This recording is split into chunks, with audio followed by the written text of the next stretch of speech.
धर्म और संप्रदाय में मौलिक अंतर क्या है,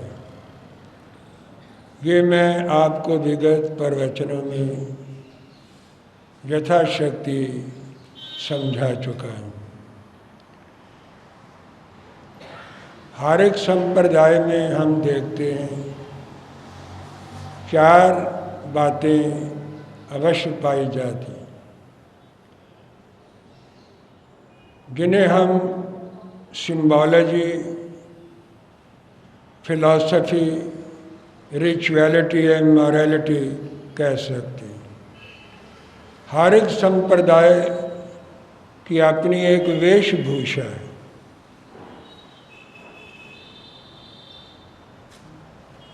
ध्यान, साधना, इबादत, पूजा, सामायिक, संध्या वंदन आदि करने के लिए व्यक्ति को किस प्रकार की वेशभूषा पहननी चाहिए और कैसा रूप लेकर उसे इबादत करनी चाहिए और सामायिक संध्या वंदन, पूजा आदि करनी चाहिए। और जिस संप्रदाय का जो मुनि है, महात्मा है, सन्यासी है, साधु है या योगी है, उसे किस प्रकार का वेश लेना चाहिए, ये भी एक विधान हर एक संप्रदाय में रहता है। जैन मुनि को दूर से देखने से व्यक्ति को पता लग जाता है उसके वेश को कि ये जैन संप्रदाय से संबंध रखता है। जैनों के अंदर भी अलग अलग वेश है। मुख वस्त्री का स्थानकवासी का एक अपना चिन्ह है।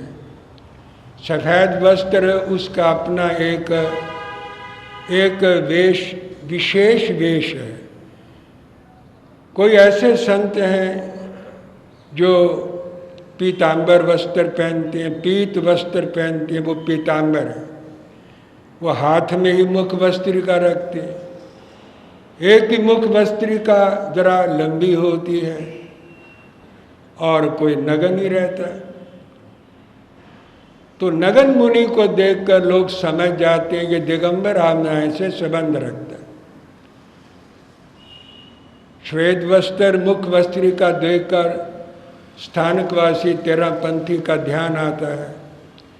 हाथ में मुख वस्त्र का देखे तो कहते हैं ये श्वेतांबर मूर्ति पूजक का एक मुनि है, महात्मा है, संत है। भगवा वेश पहना हुआ हो तो लोग कहते हैं ये सनातन धर्म से संबंध रखता है।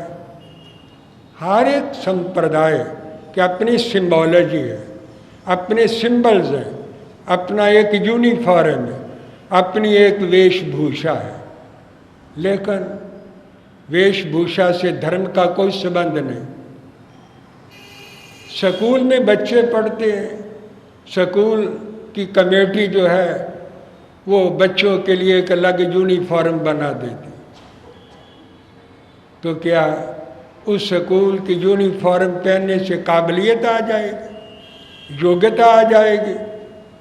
क्या वो इंटेलिजेंट बन जाएगा लड़का? ऐसा नहीं होता। पढ़ाई के साथ, योग्यता के साथ उस यूनिफॉर्म का कोई संबंध नहीं। वो तो एक स्कूल की निर्धारित की हुई एक वेशभूषा है जिसे पहनने से पता लगता है यह अमुक स्कूल से संबंध रखता है। इसी तरह हर संस्थान, हर संस्था, हर डिपार्टमेंट के एक अपनी उन कर्मचारियों की एक अलग यूनिफॉर्म होती है। उससे केवल इतना पता लगता है कि ये अमुक संस्थान से, इस संस्था से, संप्रदाय से, ये अमुक डिपार्टमेंट से संबंध रखता है। लेकिन कोई इससे कोई व्यक्ति के अंदर योग्यता नहीं आ जाती। साधु का वेश पहनने से साधु बन जाता है, ऐसा नहीं होता। भगवान महावीर ने इस बात का उत्तर भी दिया है। अगर आप कभी जैन ग्रंथों का अध्ययन करें तो आपको पता लग सकता है एक ऐसा टाइम था कि भगवान पारशनाथ के एक प्रधान मुनि थे केशी, और भगवान महावीर के मुनि थे गौतम। दोनों के मुनि नगर के अंदर भिक्षा के लिए जा रहे थे। दोनों की वेशभूषा अलग थी। भगवान पारशनाथ के टाइम में सभी मुनि अनेक प्रकार के रंगों के वस्त्र पहनते थे। सफेद वस्त्रों का विधान नहीं था। सफेद पहनो, पीले पहन लो, हरे रंग के वस्त्र पहन लो, लाल पहन लो, भगवा वेश पहन लो। भगवान पारशनाथ ने इसके ऊपर कोई प्रतिबंध नहीं लगाया। सभी रंगों के वस्त्र पहनकर मुनि रहते थे। और भगवान महावीर ने केवल सफेद वस्त्रों का विधान किया स्थवर कल्पी मुनियों के लिए। जब उन्होंने आपस में एक दूसरे को देखा, शंका हो गई। प्रयोजन तो दोनों का एक है, मोक्ष प्राप्त करना, मुक्ति प्राप्त करना, कल्याण करना, दोनों का एक ही उद्देश्य है। लेकिन एक उद्देश्य के लिए ये अलग अलग वेशभूषा का विधान क्यों है? ये शंका स्वाभाविक थी। आखिर दोनों की कॉन्फ्रेंस हुई, सम्मेलन हुआ।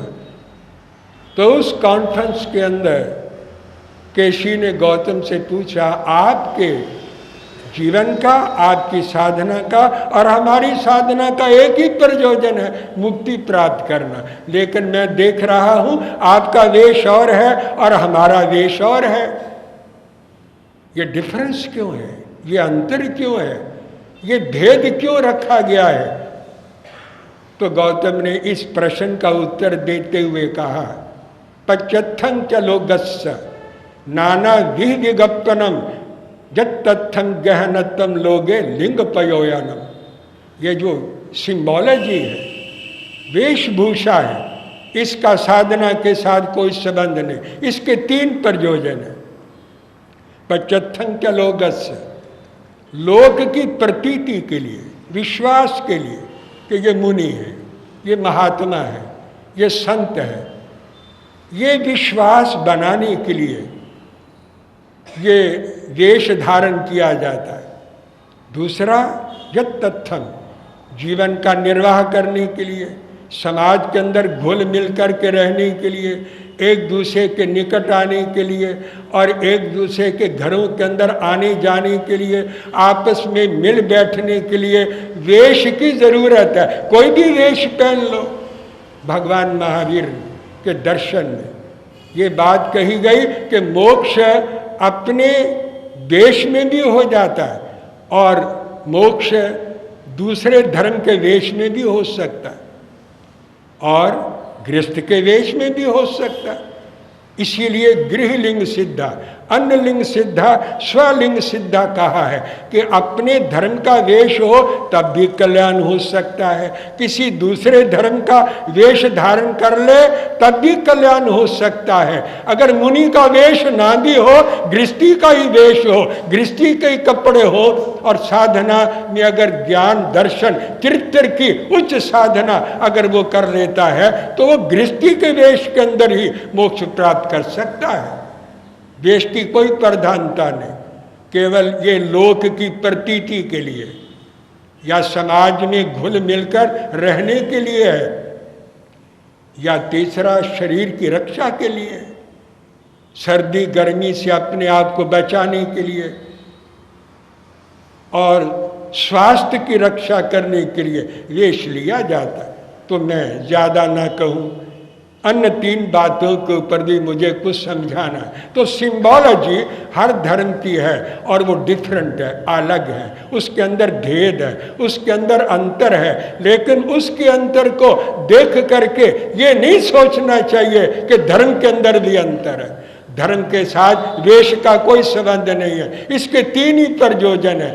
ये बात गौतम स्वामी ने केशी मुनि को समझाने का प्रयत्न किया है। श्रीमद् उत्तराध्ययन सूत्र के 23वें अध्ययन के अंदर ये बात पढ़ी जा सकती है, देखी जा सकती है और समझी जा सकती है। फिलॉसफी है, हर धर्म की अपनी फिलॉसफी है। आत्मा क्या है, परमात्मा क्या है, दुख क्यों होता है, सुख क्यों होता है, जन्म क्यों होता है, मरण क्यों होता है, ये जीव मरने के बाद कहाँ चला जाता है, नजर ही नहीं आता। आज तक किसी ने देखा ही नहीं, आज तक कोई वापस आया ही नहीं, आज तक किसी ने आके कहा ही नहीं कि मैं वहाँ हूँ, मेरा वहाँ जन्म हुआ। किसी ने आज तक ऐसा नहीं कहा। जो चला गया सो चला गया, तो वो कहाँ चला जाता है। ये फिलॉसफी है। आत्मा क्या है, परमात्मा क्या है, कर्म क्या है, दुख क्यों होता है, सुख क्यों होता है, निर्वाण कैसे हो सकता है, निर्वाण है या नहीं है, मोक्ष है या नहीं है, नरक है या नहीं है, स्वर्ग है या स्वर्ग है तो वो कहाँ है और वो कैसा है। इसके ऊपर हर धर्म ने विचार किया है और अपने अपने ढंग से इन सारी चीज़ों को समझने का और इसको समझ करके दुनिया को समझाने का प्रयत्न भी किया है। ये उनकी अपनी फिलॉसफी है। इसके अंदर डिफरेंस हो सकता है, अंतर हो सकता है, इसको हम दर्शन कहते हैं। इसी दर्शन के आधार पर 6 स्कूल्स ऑफ फिलॉसफी, 6 दर्शन पैदा हुए। वैशेषिक दर्शन पैदा हुआ, सांख्य दर्शन पैदा हुआ, न्याय दर्शन, योग दर्शन, वेदांत दर्शन और नास्तिक दर्शन। ये सारे दर्शन इसलिए पैदा हुए कि उन्होंने इन सारी चीज़ों को अपनी अपनी दृष्टि से देखा और समझा, और समझ करके और दुनिया को बताया कि हमने यहाँ तक इस चीज़ को समझा है। लेकिन गलती कब होती है, जब वो कहते हैं हमने ठीक समझ लिया, पूर्ण समझ लिया, समग्र समझ लिया और अच्छी तरह पूर्ण रूप से जो कुछ हमने समझा वो पूर्ण है। बस यही गलती है। जैन धर्म ने ये बात नहीं कही। जैन धर्म कहता है जो मेरा है वो सच्चा है, लेकिन मैं ये नहीं कहता कि सारा सच मेरे ही पास है, सत्य कहीं और भी हो सकता है। साथ उसने ये भी कहा जो मैं मानता हूँ, जो मैं समझता हूँ देव गुरु धर्म के बारे में, जहाँ तक मैंने विचार किया वो तो सत्य है, वो निशंक है, वो निस्संदेह है, उसके अंदर कोई डाउट नहीं कि वो सत्य है। लेकिन मैं ये नहीं कहता कि वो समग्र है, वो संपूर्ण है। सत्य कहीं और भी हो सकता है। जो मेरा है वही सच है, मैं ये नहीं कहता। लेकिन जो भी इस दुनिया के अंदर सच है वो मेरा है।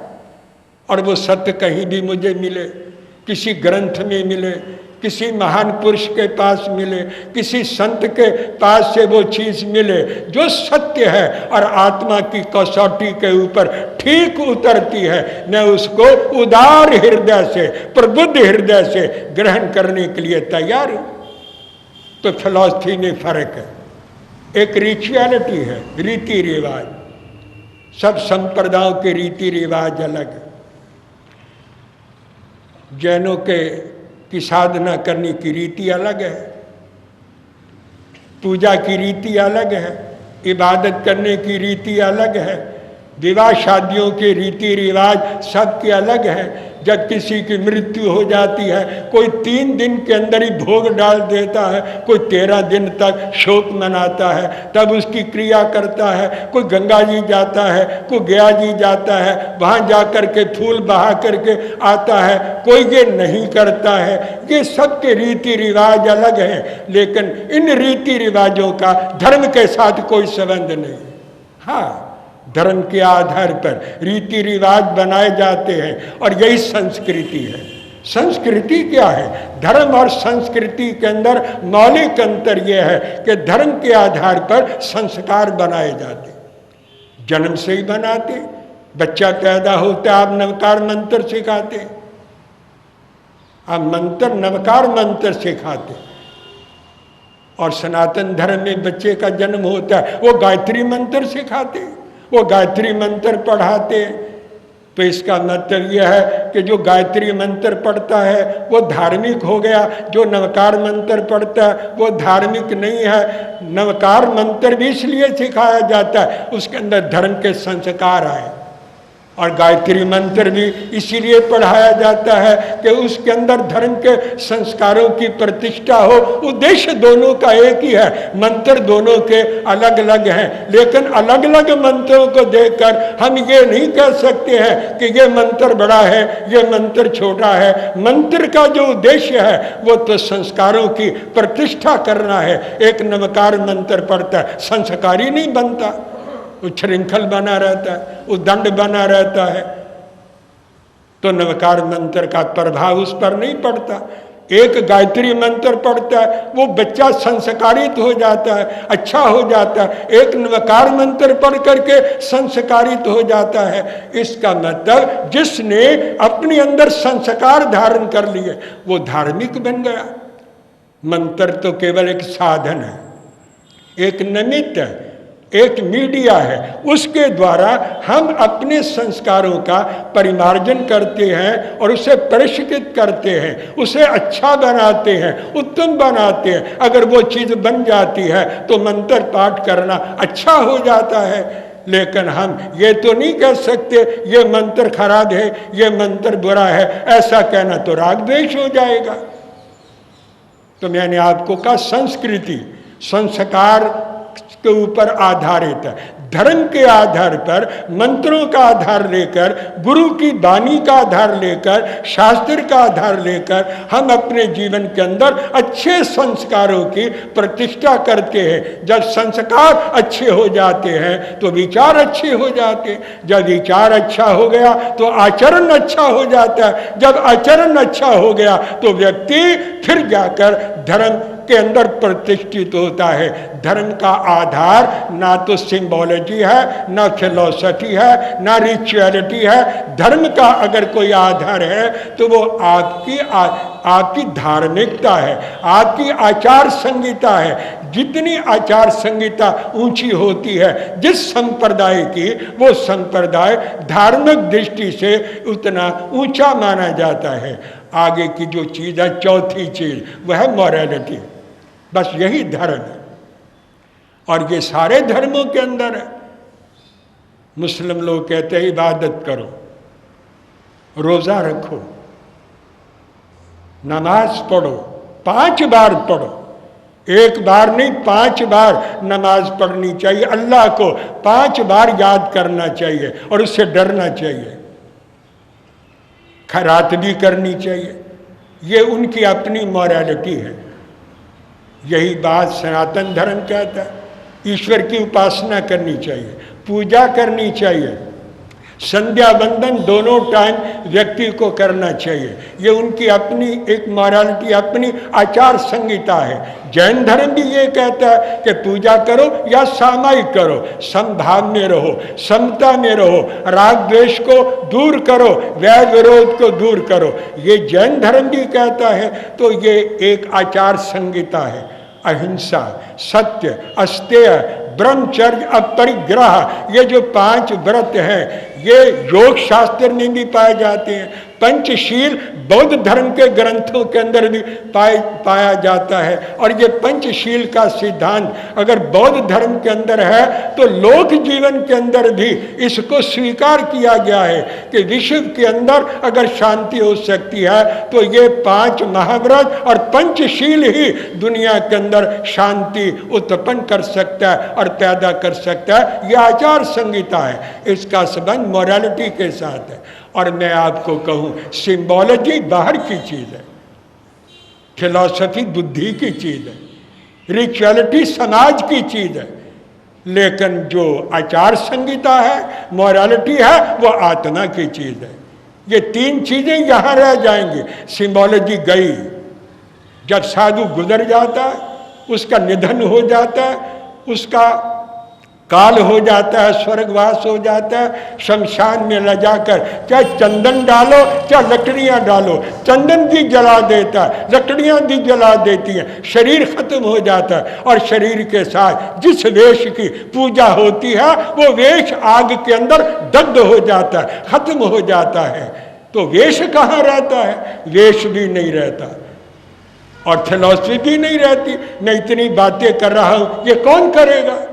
ये फिलॉसफी की बातें सब खत्म हो जाती हैं और ये रीति रिवाज सब खत्म हो जाते हैं। भाई एक चीज है, सत्य शाश्वत है, नित्य है, हमेशा रहेगा, सदाभावी है, वो संयम है, वो मेरी साधना है, वो मेरा सत्य है। मेरी संयम की साधना मेरी आत्मा के साथ है, जिसको आग जला नहीं सकती वो मेरी आत्मा के साथ जाएगी। यही मॉरलिटी है, यही आचार संहिता है, इसी को ही धर्म कहा गया है। तो इसके ऊपर कल के प्रवचन में और समझाने का प्रयत्न करूँगा। बस विश्राम ले रहा हूँ। जय अहिंसा। ओम।